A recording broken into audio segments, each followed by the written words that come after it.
10ই মহরম 1447 হিজরি।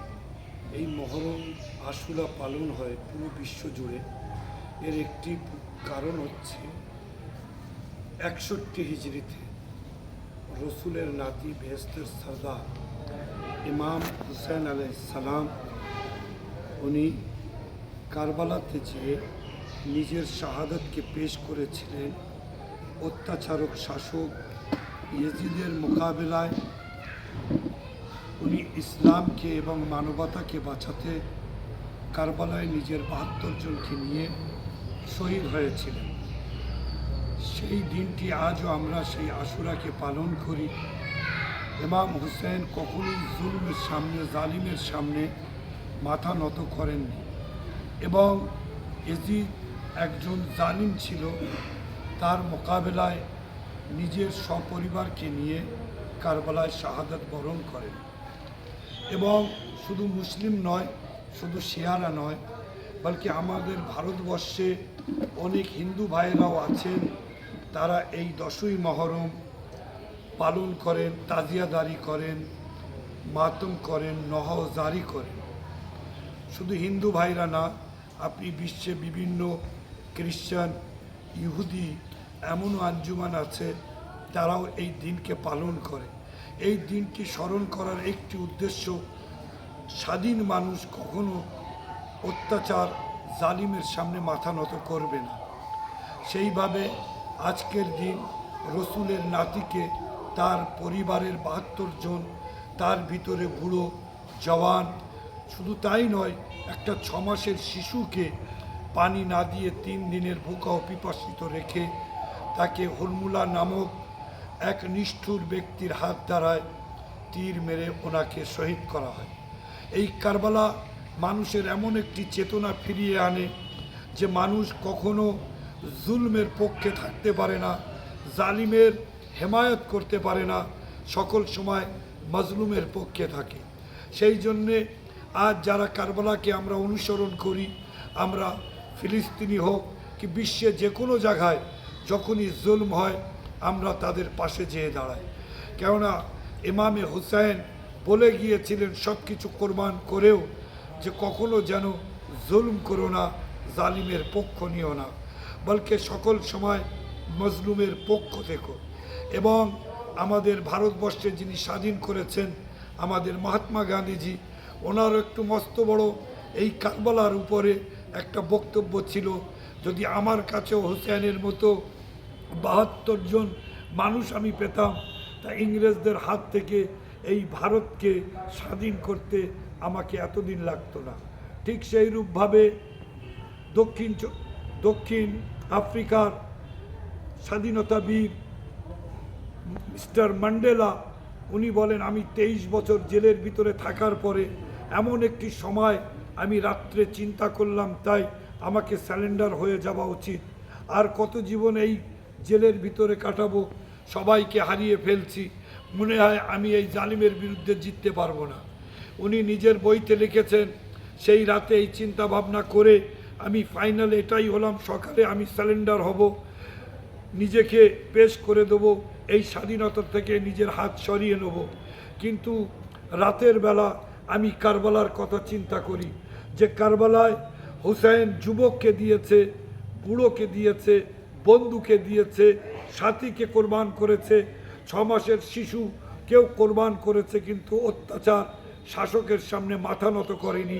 সেখান থেকে আমি প্রেরণা পেয়ে আমি আমার এই স্বাধীনতাকে আগে বাড়িয়ে আজ আমি স্বাধীন করতে পেরেছি। আর তার প্রুফ দেখুন, কারবালা কিন্তু একটি পাওয়ারের নাম, কারবালা একটা বিশ্বাসের নাম, কারবালা একটি আকিদার নাম। কারবালা শুধু মুসলমানদের নয়, শুধু শিয়াদের নয়, সমস্ত মানব জাতের জন্য কারবালা এই কাজটি করে গিয়েছেন। হুসাইনের শাহাদাত সমস্ত মানব জাতের কল্যাণের জন্য ছিল। সেই জন্যে আজও 1400 বছর পরেও, এই কারবালার ঘটনার পরেও বিশ্বের তাবড় জালিম অত্যাচার শাসকেরা আবার এক কারবালাওয়ালার কাছে সে কমপ্লিট স্যালেন্ডারের দাবি করে। কিন্তু 1400 বছর আগে কারবালার বাদশাহ হুসাইন, রসুলের নাতি, উনি যে না করেছিলেন 1400 বছর পরেও আজ অত্যাচারক শাসক দুনিয়ার সবাই একত্রিত হয়েও সেই নাকে হ্যায় পরিণত করতে পারেনি। আজ একজন 86 বছরের মুরব্বী চেনার ফটো আমার পেছনে দেখছেন, উনি আজ 86 বছর বয়স হওয়া সত্ত্বেও আমেরিকা, ইসরায়েল, ইউরোপ এদের মোকাবেলায় দাঁড়িয়ে গেলেন। যখন প্রেসিডেন্ট ট্রাম্প বলল যে কমপ্লিট স্যালেন্ডার খামনাইকে করতে হবে, আয়াতুল্লাহ খামনাইকে, তখন উনি একটাই কথা বলেছিলেন, কখনোই সম্ভব না।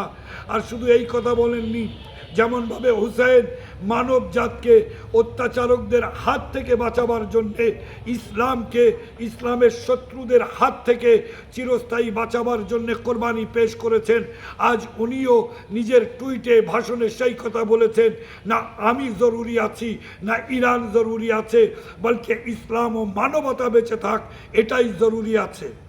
সেই জন্যে আজ উনি এই কথাটি বলার সাহস কোথা থেকে পেলেন, সেটি একটি এই আশুরা। এই আশুরা হুসাইনের কোরবানি এবং সেই দিনকে যারা পালন করে, সেখান থেকে যারা সেই প্রেরণাটি নিয়েছে, দুনিয়ার সমস্ত জুলম একদিকে জালিমরা যদি হয়ে যায়, তা একজন ছোট্ট শিশু যদি হয়, সে যদি কারবালাকে ফলো করে তাহলে তাকে নত করাতে পারবে না।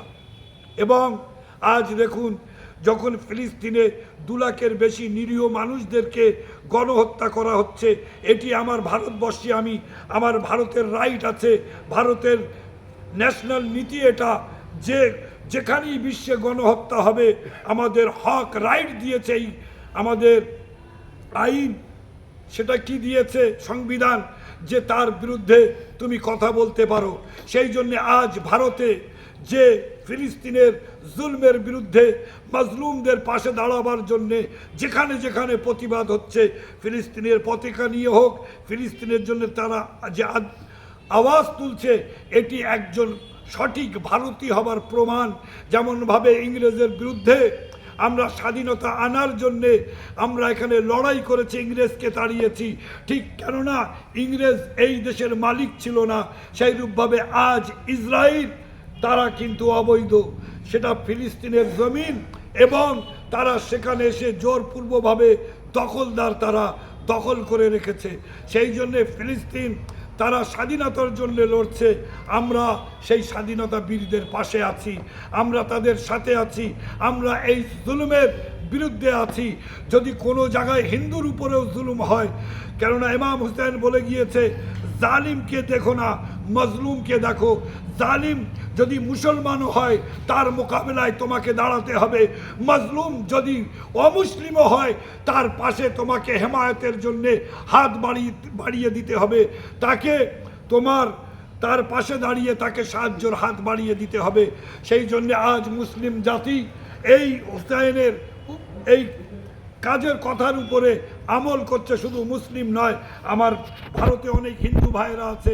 আজকে চিন্তা করুন, যে আমেরিকা বোম দেয় ইসরায়েলকে, যে ইসরায়েল বোম মানে ইরানে ও ফিলিস্তিনে নিরীহ মানুষদের হত্যা করে, সেই আমেরিকার স্বাধীন মানুষও আজ পথে বেরিয়ে আমেরিকার সরকারের বিরুদ্ধে প্রতিবাদ করে তারা কারবালাকে ফলো করছে, যে আমরা জালিমকে দেখি আর মজলুমকে দেখি, আমরা মজলুমের পক্ষে আছি, আমরা জালিমের বিপক্ষে আছি।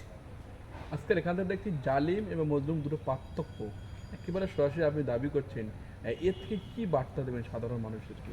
সকলকে বলি, কোনো ধর্মে এমন কোনো কথা লেখা নেই যে তুমি কোনো নিরীহ মানুষের উপরে জুলুম করতে পারবে। তাই সে হিন্দু ধর্ম বলুন, খ্রিস্টান বলুন, ইহুদ বলুন, মুসলমান বলুন, জৈন বলুন, যে ধর্মেরই আপনি, তাদের আইনটা দেখবেন, সংবিধান দেখবেন, ধর্মীয় সংবিধান, তার ভিতরে জুলমকে না পছন্দ করেছে, না জুলমকে সাপোর্ট করেছে। তাহলে আমরা এই জমানায় নিজেদের ব্যক্তিগত স্বার্থে, নিজেদের সরকারের স্বার্থে আমরা কখনো নিজের ধর্মীয় নীতি এবং মানবতার যে সবচেয়ে বড় উদাহরণ, মানবতা জুলমকে পছন্দ করে না। সেই জন্য যে মানুষ হবে সে জুলমের পক্ষে যাবে না, সে মজলুমের পাশে দাঁড়াবে। তাহলে আপনি একের সঙ্গে এটাই দাবি করছেন যে মানবতার পাশে আমাদের দাঁড়াতে হবে, অবশ্যই, যে কেউ হোক, যে কেউ। মানব ধর্ম সব থেকে বড় ধর্ম, সবচেয়ে বড় ধর্ম, বা নাম এবং পরিচয়। এবং ইমাম হুসেন সেই মানবতাকে বাঁচিয়েছেন। আজ দেখুন কারবালায় মানবতার হত্যা হয়েছে, কোনো জায়গায় কোনো যুদ্ধে একজন 6 মাসের শিশুকে 3 দিনের পিপাসায় রাখা যায় না। এবং তার বাবা যদি তাকে ময়দানে নিয়ে এসে পানির জন্য যদি প্রশ্ন করে, তাকে তীর মেরে শহীদ করা হয় না। এটাই মানবতা কারবালায় হেরেছে এজিদের তরফ থেকে। আর হুসাইনের 6 মাসের শিশু, যার নাম আলী আসগার, উনি সেই তীরের সামনে মুচকে হেসে মানবতাকে বাঁচিয়ে গিয়েছেন। আমার নাম এবং পরিচয়। আমি সৈয়দ ফিরোজ হোসেন জাইদি, শিয়া কমিউনিটির একজন মাওলানা, এবং এই স্মরণীয় কারবালার দায়িত্বে আছি।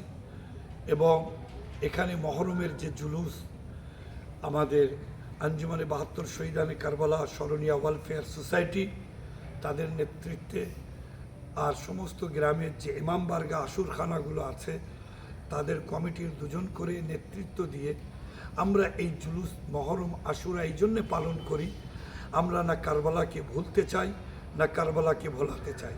যদি কেউ কারবালাকে ভোলে, সে দিনকেও ভুলে যাবে, সে মানবতাকেও ভুলে যাবে, তার মধ্যে পশুর মতো রূপ ধারণ করে নেবে। কেননা কারবালা মাজলুম মিয়াতের এমন একটি দাস্তান যেখানে এত বেশি অত্যাচার হয়েছে। কারবালায় জুলুম হয়েছে বলে আমরা ক্রন্দন করছি, হুসেন শহীদ হয়েছে বলে নয়। শহীদ ইসলামিক দৃষ্টিতে এবং সমস্ত ধর্মের দৃষ্টিতে শহীদকে বীর বলে তাদেরকে পুরস্কার করা হয়েছে। আমরা কাঁদি এই জন্যে কারবালায় জুলম হয়েছে। Thank you.